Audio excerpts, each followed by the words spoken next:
Hi everyone and welcome to my channel. So this week we are talking about the Ethereum blockchain. We are going a bit deeper into the blockchain technology, specifically the Ethereum blockchain. So last week in the program we talked about Ethereum scaling. Then we talked about use of oracles in blockchain technology. Then consensus mechanism, that's in POS, proof of stake. Then we also talked about inside the consensus mechanism, we talked about advanced stuff like attestation, block attestation, validators, proposals, then checkpoints and all those stuff. So we also discussed about EIPs and ERCs, that's Ethereum improvement proposals and Ethereum request for comment. Then we also talked about decentralized applications and then the Ethereum virtual machine, the EVM. So now the question is, how do we scale the Ethereum blockchain?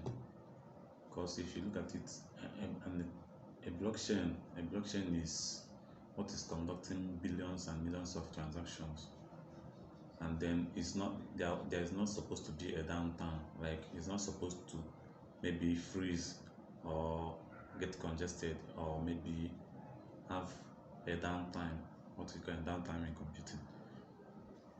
Yeah, a blockchain network is not supposed to experience any of this. So basically, we are talking about Ethereum. Ethereum is conducting millions of transactions daily, and now when, like, during the DeFi period, I think it was last year, so we discovered that there was congestion on the network. The Ethereum network got congested. Now that led to an increase, a skyrocket in the gas fees that people pay. And some people paid almost $50 to $100 just to conduct a transaction on the network. So we discovered that is quite exorbitant. It's a very high fee for anyone to pay. Now people start looking at, okay, how do we reduce network congestion on the network, on the Ethereum network? Then how do we reduce gas fees, transaction fees? And then how do we increase the number of users per second, like the throughput, what they call throughput, the number of transactions conducted per second? So the Ethereum developers now came up with some ideas on how to achieve this. So first, there's what they call on-chain scaling. On-chain scaling is done directly on the base layer of the network. So we have off-chain scaling. That one is like we are building maybe a parallel blockchain, but then it will still connect to the main blockchain, to the main Ethereum blockchain. So the parallel blockchain now will now conduct transactions on its own chain, on its own layer. Then at the end of the day, it will bundle the whole transactions, the verified transactions, and send them as a compressed data to the main chain. So that one is about off-chain scaling. Now, apart from scaling Ethereum, last week we were also taught about oracles. That's blockchain oracles. I would say the summary of oracles, just how data is being fed into the smart contract, like how external data, smart contract is built in a way that it cannot communicate with the outside world for security reasons.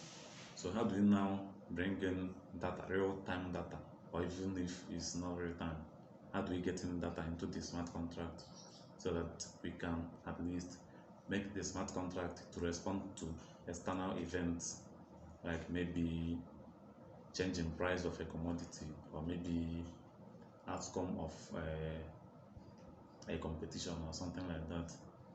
So assuming you build a smart contract that, okay, if this team wins maybe a football match, credit so people, like send 1 Ether each to some addresses.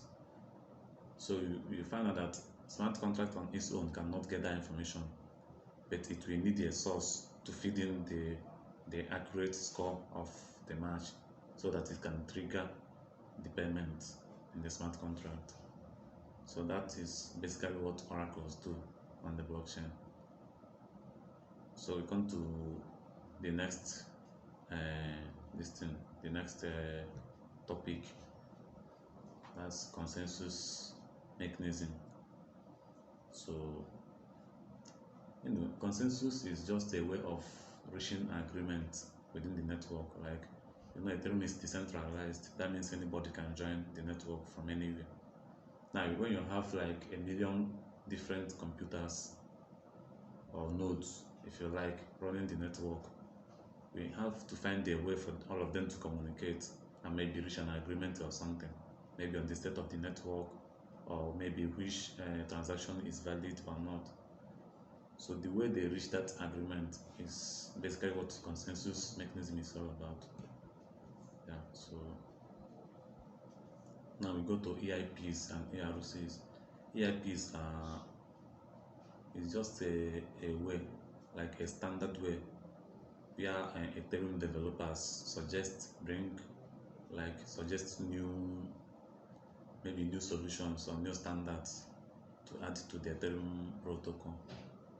So maybe someone sees that, okay, there's a way we can make this Ethereum network now to be faster, or maybe to conduct more transactions. The person will come and suggest, put out the document in the Ethereum community. Then the community will make researches on it, deliberate on it. If it is feasible, like if it's truly needed, then it will not be included in the protocol, like in the Ethereum protocol. Then ERCs, that's Ethereum request for comment, and it does mostly with the smart contract side. So when they are proposing maybe a new standard to the smart contract, ERC is just a way to propose maybe a new standard or solution, or maybe a new idea to add to standardize the smart contract more. So some of the popular ERCs we have on the network are ERC20, and then ERC721 and others. The ERC20 is mostly about how tokens are being generated on the network. So it sets that particular ERC20 sets a standard for how tokens are to be generated on a Ethereum network and distributed too. So that's what ERCs do. They propose a particular standard for the smart contracts, and every smart contract on the Ethereum network most will comply to that standard. Yeah, because all ERC20 tokens comply to ERC20 standard. So most tokens built on Ethereum chain, most ERC20 tokens are built with that particular standard. So now we come to decentralized apps. It's just an app that runs smart contracts. So it's an application that you can use to interact with the blockchain, even though it has many other, like it goes deeper than this, but just a summary of what a Dapp is. It's just an application that connects to the blockchain, and maybe you can use it to read information from the blockchain or execute transaction on the blockchain. So then we have Ethereum virtual machine, EVM. EVM is a kind of like a runtime environment for Ethereum blockchain. Like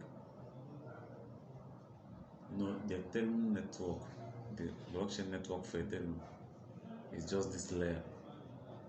Then on top of it, you have maybe a space or so, if you like, that where you can conduct computations.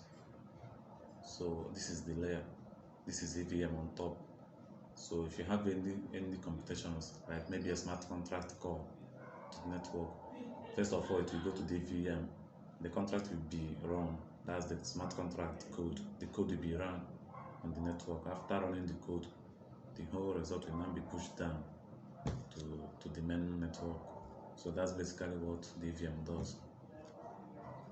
So right, it's just a summary of what happened, what we learned the past week in the program at Web3 Bridge in Lagos. So it's already, the time is already going, and I don't want to take this thing far. So we see next week. I'll be doing this every week till the end of the program. So we see next week, right?